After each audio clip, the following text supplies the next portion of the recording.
Everyone, उम्मीद करती हूँ आप सब लोग अच्छे होंगे। I am Kritika Sharma and welcome to our channel. Students, 12 lecture already हमने बायोलॉजी 1000 इंपॉर्टेंट क्वेश्चन के कर लिए हैं। आज मैं आपके सामने लेके आई हूँ 13 लेक्चर। सॉरी, बहुत टाइम बाद मैं अपनी चैनल पे वीडियो लेके आई हूँ। सो अब जितनी भी हमने मिस्टेक की थी कि इतने टाइम से नहीं लेके आई हूँ, अब मैं रेगुलर बेसिस पे आपको वीडियोस प्रोवाइड करवाऊँगी। देखिए, जैसे कि मैंने आपको पहले भी बताया था, 1000 क्वेश्चन इस तरीके से फॉर्म किए गए हैं कि आपके सारे मैक्सिमम टॉपिक कंप्लीट होते हैं। अगर आप ये 1000 क्वेश्चन भी 2-3 बार 4 बार देख लेते हो वीडियोस को, एक वीडियो को, तो आपके माइंड में क्वेश्चन ऐसे ही रह जाएंगे और ये आपको बहुत ही बेनिफिट करेगा। चाहे आप नीट की तैयारी कर रहे हैं, चाहे आप कमीशन HPTGT कमीशन की तैयारी कर रहे हैं, या आप किसकी तैयारी कर रहे हैं साथ में, HPTET या कोई भी कॉम्पिटिटिव एग्ज़ाम जिसमें कि +2 लेवल की बायोलॉजी आती है, वो सारी यहाँ पे कंप्लीट होंगे। तो हमने फॉर्म ही इस तरीके के किए गए हैं कि एक टॉपिक एक क्वेश्चन एंड मैक्सिमम हमने सारे टॉपिक यहाँ पे कवर किए हैं।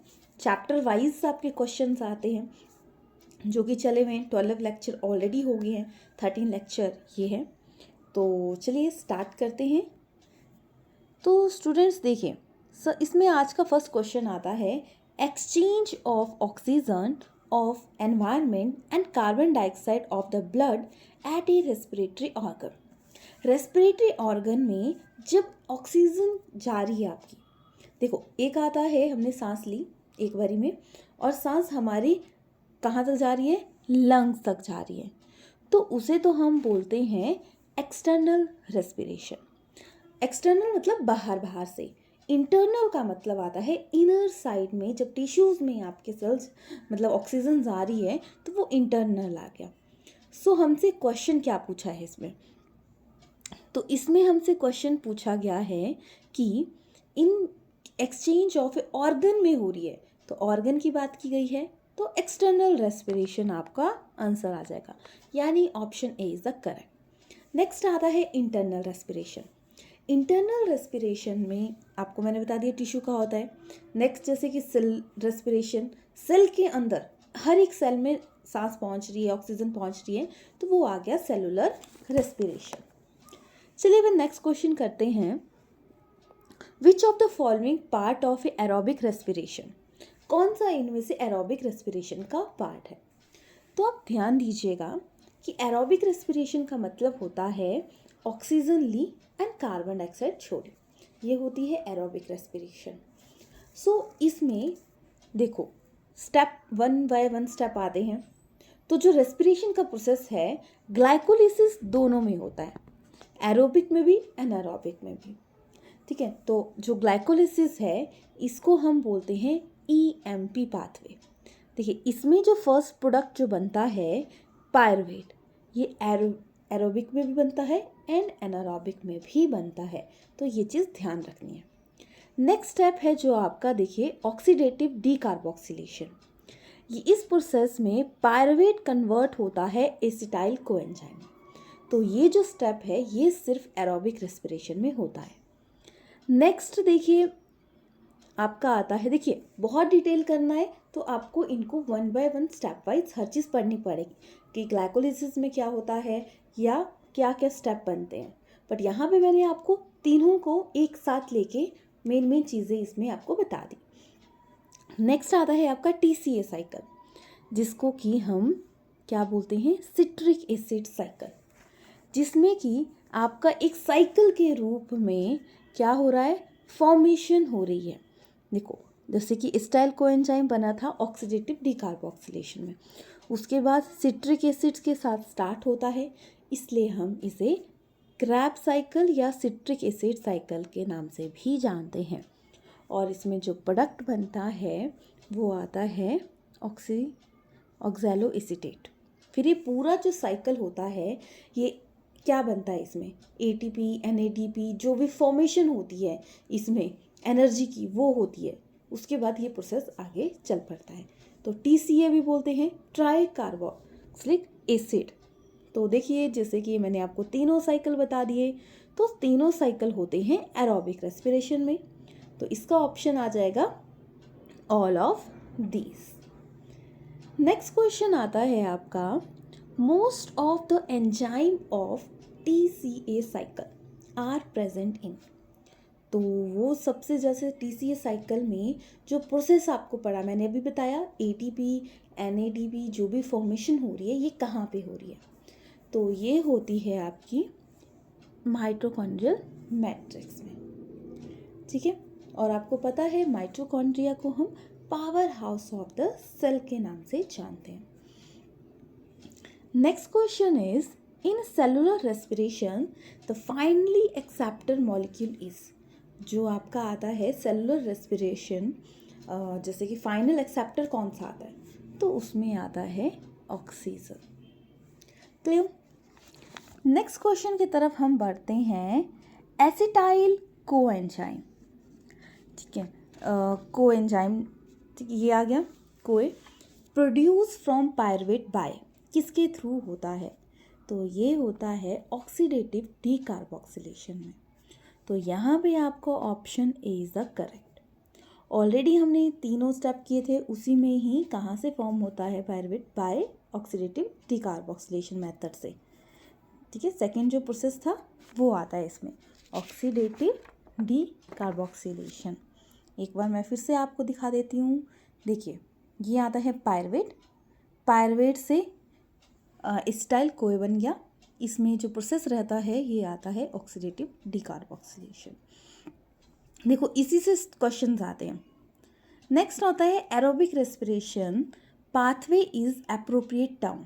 किस टर्म में हम देखें, देखो रेस्पिरेशन में चीज़ें बन भी रही हैं, टूट भी रही हैं, तो सारे प्रोसेस इसमें होते हैं। तो कैटाबॉलिक भी होता है, एनाबॉलिक भी होता है, तो हम एक वर्ड यूज़ करते हैं दोनों के लिए, या तो बोथ ऑफ दीज ऑप्शन होता तो आप कर लेते हैं करेक्ट। तो यहाँ पे हमारे पास इकट्ठा ऑप्शन है एम्फीबॉलिक, तो उसका मतलब ही यही है, तो option C is the correct. Next question की तरफ हम बढ़ते हैं, in Cori cycle lactic acid change into. Cori cycle में लैक्टिक एसिड किस में चेंज होता है, तो कोरी साइकिल में आपका होता क्या है, कोरी साइकिल में जैसे कि आपका जैसे कि पायरुवेट है, पायरुवेट लैक्टेट में कन्वर्ट हो जाता है, ठीक है। जैसे कि जब आपको मैंने बताया था, जब एक्सरसाइज करते हैं तो क्रैम्प्स पड़ जाते हैं, तो क्रैम्प्स पड़ने का मेन रीज़न क्या होता है, लैक्टेट बनता है, मतलब लैक्टिक एसिड बनता है, तो वो बनता है आपका कोरी साइकिल में, ठीक है। लैक्टेट बन गया, अब कुछ टाइम बाद आप ऑब्जर्व करना, आप नहाओगे या रेस्ट करोगे तो आपकी वो दर्द ठीक हो जाती है, क्योंकि वो लैक्टेट फिर से वो ग्लूकोज में कन्वर्ट होता है। तो यानी इसमें पूछा है कोरी साइकिल में क्या होता है, लैक्टेट से फिर से ग्लूकोज में कन्वर्ट होता है। मसल में बना था ना ग्लूकोज से लैक्टेट, तो लैक्टेट से ग्लूकोज बनेगा इन लीवर में, तो वो आता है आपका कोरी साइकिल। तो इसमें क्या बना है इसमें, तो अब लीवर में जो ग्लूकोज स्टोर होता है वो ग्लाइकोजन के फॉर्म में रहता है, तो ऑप्शन यहाँ पे हम करेक्ट कर देंगे ए ऑप्शन। चलिए नेक्स्ट क्वेश्चन की तरफ बढ़ते हैं, which of the following not present in route 2 in ETCA। देखो ETCA है इलेक्ट्रॉन ट्रांसपोर्ट चेन, इसमें होता है एक रूट 1, एक होता है रूट 2। रूट 1 में 3 ATP चाहिए होते हैं और रूट 2 में 2 ATP। तो यानी रूट 2 में जो बनता है वो क्या बनता है, 2 ही बनते हैं। तो इसमें जो प्रोसेस रहता है ये रहता है cytochrome BNC and cytochrome A and cytochrome A3, ये तो रहता है रूट 2 में। देखो मैंने बोला रूट 2 में 2 ही ATP बनेंगे, रूट 1 में 3 बनेंगे, तो 3 बनेंगे उनमें, मतलब तीनों में होगा। तो हमें पूछा है नॉट प्रेजेंट इन रूट 2, तो F जो आपका आता है NAD एंड FMN ये नहीं प्रेजेंट होता। नॉट का याद रखना, कई बार हम नॉट वाले क्वेश्चंस को गलत करके आते हैं, तो आपको इसको ध्यान में रखना है। नेक्स्ट क्वेश्चन की तरफ बढ़ते हैं, fermentation is also called. Fermentation को हम और किस नाम से जानते हैं, तो चलिए इस प्रोसेस को देखते हैं। जैसे कि ग्लूकोज है, रेस्पिरेशन हर कोई ऑर्गेनिज्म अलग अलग तरीके से लेता है। तो जो ग्लूकोज है वो सबसे पहले पायरुवेट में कन्वर्ट होता है, जो कि ग्लाइकोलिसिस प्रोसेस होता है। उसके अलावा अलग अलग ऑर्गेनिज्म में अलग अलग प्रोसेस होता है। लाइक एरोबिक रेस्पिरेशन, ऑक्सीजन की प्रेजेंस में जब कोई सांस ले रहा है तो उसमें बनता है carbon dioxide, water and energy. Energy का मतलब एटीपी के रूप में। फिर आता है lack of oxygen small time के लिए, तो बन जाएगा लैक्टिक एसिड, जिसमें कि थकान होती है, मतलब दर्द पड़ते, क्रैम्प्स होते हैं। और फिर आता है एनारोबिक रेस्पिरेशन, जिसमें कि बनता है ethanol, carbon dioxide and energy. तो हमसे पूछा गया था कि फर्मेंटेशन वाला प्रोसेस, तो आप सोचोगे कि ये चीज़ तो क्या बता दी।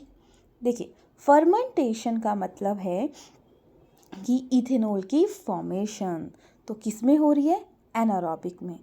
तो आप आंसर करेक्ट कर सकते हैं, option B is the correct. Next question is respiratory quotient, इसको हम RQ का नाम देते हैं, रेस्पिरेटरी क्वेसेंट।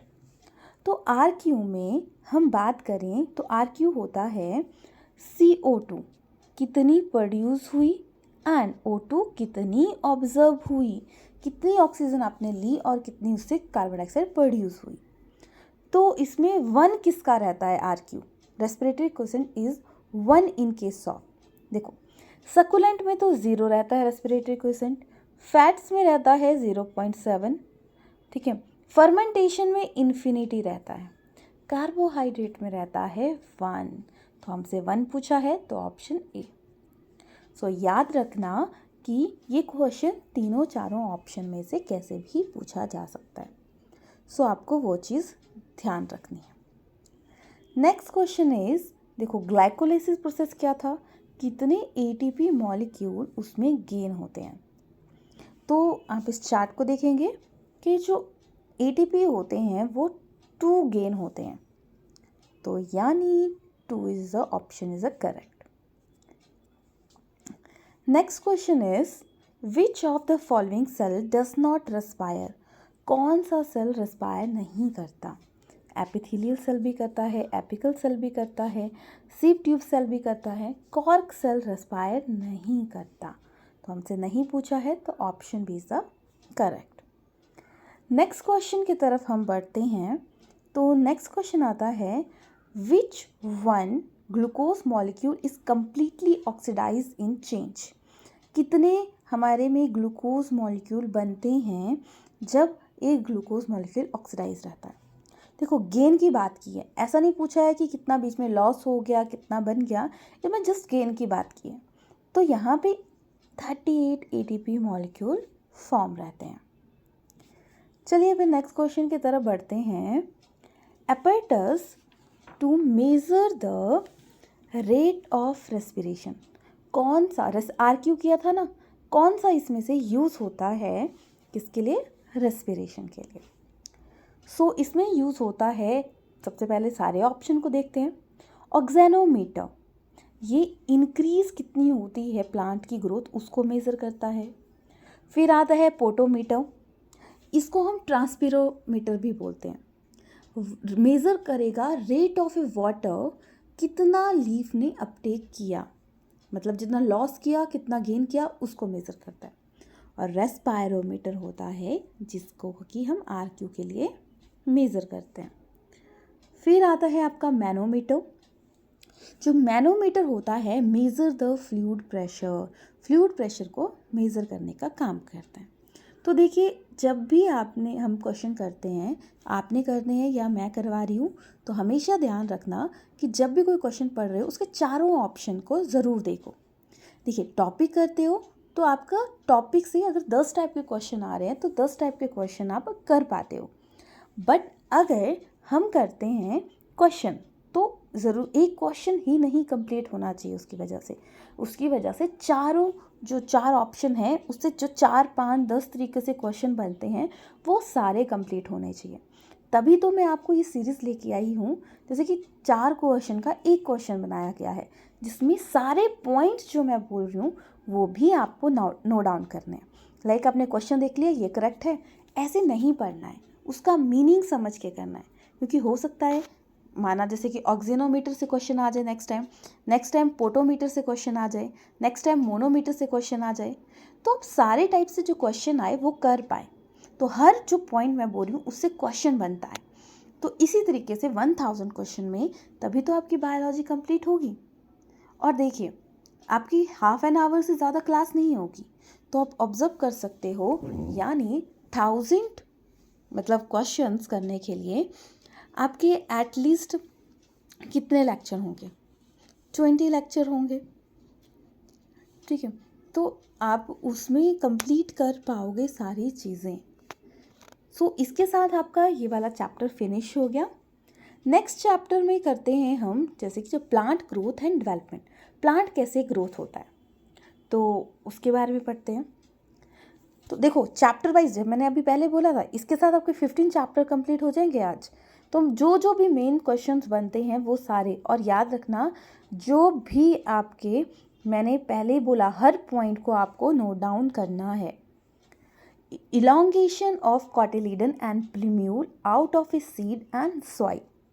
तो इसमें क्या होता है, इलोंगेशन हो रहा है cotyledon and plumule out of the seed, तो उसको हम क्या बोलते हैं देखते हैं। देखो दो प्रोसेस आते हैं, एक आता है एपिजियल, एक आता है हाइपोजियल। एपिजियल में क्या होता है, कॉटिलीडन जमीन से बाहर आ गया, ठीक है, तो इसको एपिजियल बोल दिया।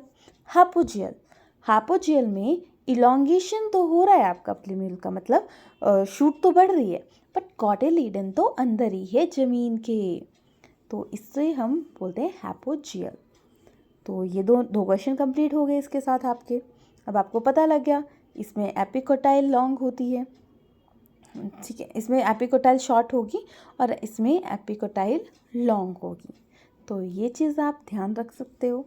अब माना मैं आपको बताऊं एपिजियल के एग्जांपल, बीन, कैस्टर इसके एग्जांपल आ गए, हाइपोजियल के पी, मेज ये एग्जांपल आ गए। तो ये चीज़ आपको ध्यान रखनी है। सो इसका ऑप्शन तो बी करेक्ट होता है। Next question is seed of plant are unable to germinate even when condition are unfavorable। तो मतलब फेवरेबल, सॉरी यहाँ पे आएगा फेवरेबल कंडीशन भी हो तब भी प्लांट ग्रो नहीं करता, तो हम उसको क्या बोलेंगे, तो हम उससे बोलते हैं डॉर्मेंसी। डॉर्मेंसी का मतलब अगर फेवरेबल सब कुछ दे रहे हैं तब भी ग्रो नहीं कर रहा, तो उसको डॉर्मेंसी बोलते हैं। तो जैसे कि क्वेश्चन आता है, इसमें ग्रोथ ड्यू टू, ग्रोथ जो है वो कंट्रोल है कंडीशन, जो बाहर की कंडीशन है, मतलब अनफेवरेबल कंडीशन की वजह से जो ग्रोथ नहीं हो रही उसको हम क्वेसेंट बोलते हैं। फिर ऑप्शन सी भी देख लेते हैं, विविपेरी। विविपेरी का मतलब होता है जर्मिनेशन हो रही है seed with in the fruit, जबकि वो मदर से अटैच है। क्लियर हो गया। Next question is which of the following help in secondary growth. कौन सा इसमें से सेकेंडरी ग्रोथ में मदद करता है। सो देखते हैं हम इसकी पिक्चर। देखो एपिकल, एपिकल होता है टिप्स पे प्रेजेंट, जो ग्रोइंग फटाफट ग्रो करता है, ठीक है, एपिकल हो गया। इंटरकैलरी होता है नोड के पास। लेटरल भी नीचे होता है, कैम्बियम की डेवलपमेंट के लिए करता है। तो इसमें क्वेश्चन क्या पूछा था, सेकेंडरी ग्रोथ के लिए। देखो एपिकल टिप पे है तो प्राइमरी ग्रोथ मैटर करती है, ये नोड्स पे प्रेजेंट होता है तो इंटरकैलरी करता है, और सेकेंडरी जो लेटरल मेरिस्टेम होती है ये सेकेंडरी ग्रोथ में मदद करता है। तो देखो इससे एपिक्स पे कौन प्रेजेंट होता है, टिप्स पे कौन सा प्रेजेंट होता है, एपिकल मेरिस्टेम, ये क्वेश्चन बन गया। इंटरकैलरी मेरिस्टेम कहाँ प्रेजेंट होता है, नोड पे। लेटरल सेकेंडरी ग्रोथ जो नीचे प्रेजेंट होता है। तो इस टाइप से आपसे कोई भी क्वेश्चन पूछा जा सकता है। सो ऑप्शन भी हम करेक्ट कर देते हैं, तो इसका ऑप्शन आ जाएगा lateral meristem. Next question is which of the following growing nucleus, कौन सा न्यूक्लियस की ग्रोथ में मदद करेगा, ठीक है। तो न्यूक्लियस की ग्रोथ में देखो न्यूक्लियस, तो थोड़ी सी स्पेलिंग मिस्टेक है, न्यूक्लियस EUS।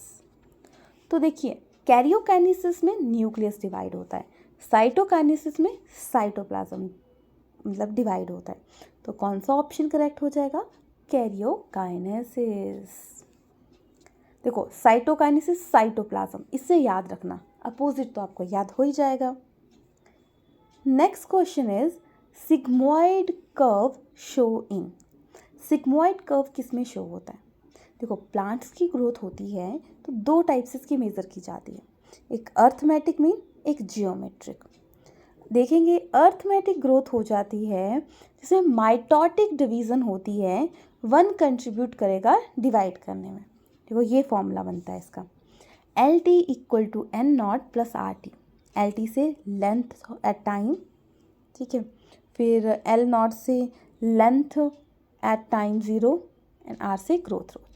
वहीं जियोमेट्रिक आता है, जियोमेट्रिक में जैसे कि progressive result, mitosis continue divide हो रहा है, इसमें एक ही, अर्थमेटिक में एक डिवाइड हो रहा है और जियोमेट्रिक में पूरा डिवीज़न हो रहा है। तो देखिए कि इसका जो फॉर्मूला बनता है WT equal to W0 ERT। तो आप ऑब्जर्व करोगे जो E1 या WT एंड W1 है, ये फाइनल साइज आ गया।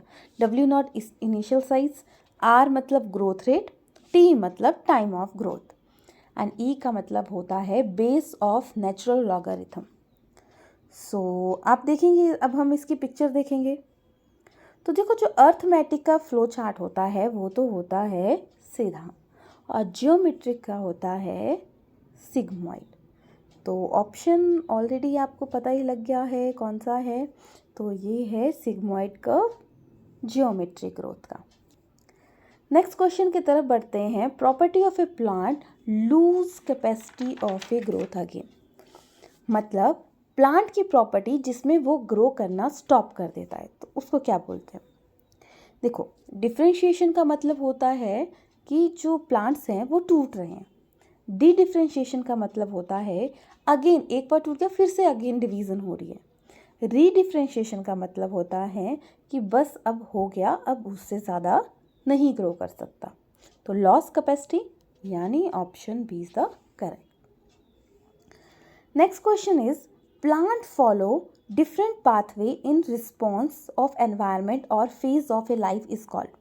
तो एब्सोल्यूट ग्रोथ हमने कर लिया है।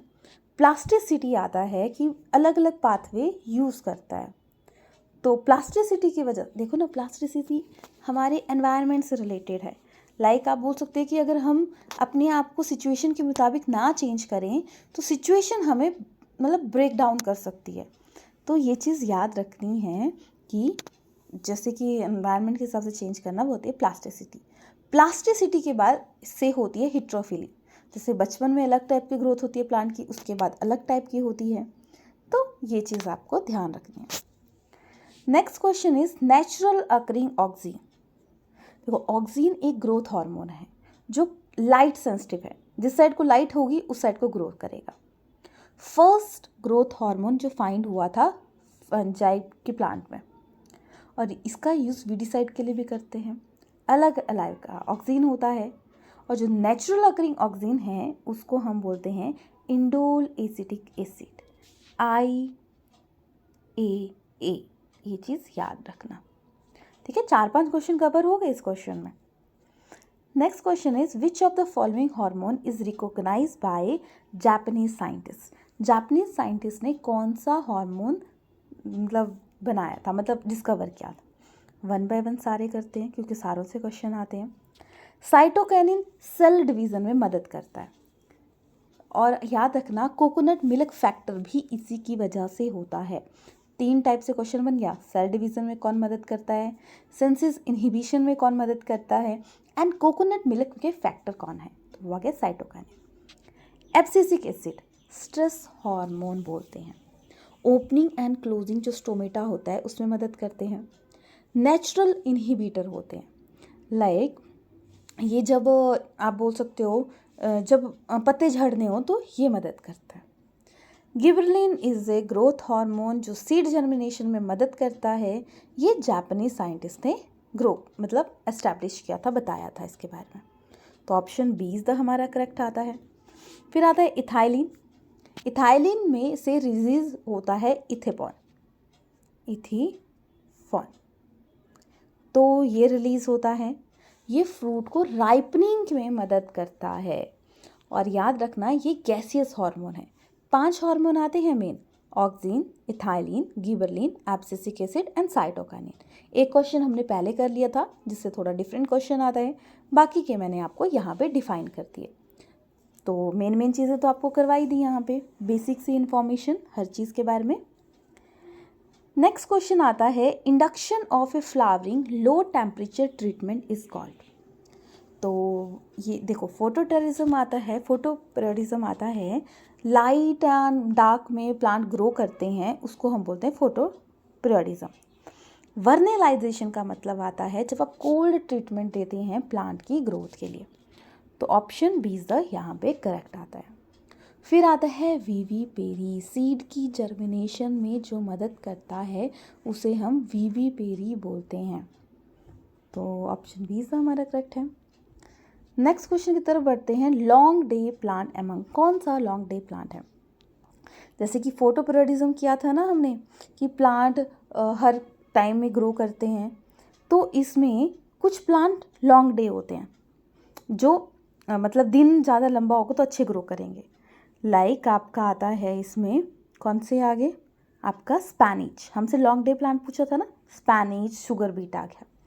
दूसरे आते हैं आपके शॉर्ट डे, जिनको दिन स्मॉल होगा और रात ज़्यादा होगी तो वो ज़्यादा अच्छे से करेंगे, जैसे कि ज़ैंथियम, सोयाबीन, ये सारे प्लांट आ जाएंगे, टोबैको आ जाएगा। डे न्यूट्रल, इनके लिए ज़रूरत नहीं होती कि इनको स्पेसिफिक ही चाहिए, कोई जैसा मौसम होगा वैसे हो जाएगा। टोमेटो, जैसे कि कॉर्न, कुकुम्बर, ये एग्जाम्पल आ गए इसके। तो देखिए यहाँ पे क्या पूछा था, लॉन्ग डे प्लांट। टोबैको जैसे कि मैंने बताया एक शॉर्ट डे प्लांट है, स्पैनिच लॉन्ग डे प्लांट है, रेडिश, स्पैनिच, शुगर बीन, ये क्या आते हैं, शुगर बीट, ये आते हैं आपके लॉन्ग डे प्लांट। टोमेटो एक डे न्यूट्रल प्लांट है, इसके एग्जाम्पल कॉर्न, कुकुम्बर। ज़ैंथियम भी आपका शॉर्ट डे प्लांट है। तो इसके साथ आपके सारे टॉपिक हो गए और इस प्रोसेस को क्या बोलते हैं हम, फोटोपेरियोडिज्म। नेक्स्ट क्वेश्चन की तरफ बढ़ते हैं, to test any chemical substance by using a living system, तो उसे हम बोलते हैं बायोएसे, ठीक है, of oxygen Avena curvature test, ठीक है, ऑक्सीजन का जो टेस्ट होता है एक्सीन, तो हम उसको बायोएसे बोलते हैं। तो इसके साथ आपके 325 क्वेश्चन ख़त्म हो गए। नेक्स्ट क्लास में हम इससे नेक्स्ट क्वेश्चन लेके आएंगे। इसके साथ आपका जो प्लांट ग्रोथ वाला चैप्टर था वो भी फिनिश हो गया। देखिए इसमें प्रीवियस ईयर जितने पेपर्स आए हैं, चाहे नीट के हों, चाहे मतलब आपका टैट हो, चाहे कमीशन हो, उन सब के इंक्लूड्स किए हैं हमने कि हाँ आपके सारे टॉपिक कवर हों। जैसे उसमें क्वेश्चन पूछा है तो वो पॉइंट भी मैं आपको एक्सप्लेन कर रही हूँ, क्योंकि एक टॉपिक के 10 क्वेश्चन बन जाते हैं अलग अलग डेफिनेशन के टर्म में, तो आपको हर पॉइंट को मेरे को मतलब सुनना है, ध्यान देना है। 1-2 बार अगर आप वीडियो को अगेन बार रिपीट करके देख लो तो क्वेश्चन आपको याद ही हो जाएंगे। साथ साथ अगर आप सब किसी ने ऑनलाइन कोचिंग लेनी होगी तो हमारे पास चला है HP टैट मेडिकल के लिए कोर्स। तो ऑनलाइन कोर्स ऑलरेडी चला हुआ है, अगर आप लोगों ने कोर्स ज्वाइन करना होगा तो नीचे दिए गए नंबर पे आप कांटेक्ट कर सकते हैं, या कोई भी क्वेरी होगी किसी के बारे में तो हम आपकी सॉल्यूशन ज़रूर करेंगे, तो आप यहाँ पे कांटेक्ट कर सकते हैं। बाकी आपको पता ही है हमारे चैनल पे आपको कौन कौन सी वीडियो मिल जाएंगी, आप देख सकते हैं। केमिस्ट्री के रिगार्डिंग, बायोलॉजी के रिगार्डिंग, प्रीवियस ईयर पेपर सारे आपको हमारे चैनल पे मिल जाएंगे। And thanks for watching. Channel को सब्सक्राइब कीजिएगा, साथ साथ बेल आइकन दबा दीजिएगा ताकि आपकी कोई भी वीडियो मिस ना हो। Thanks for watching.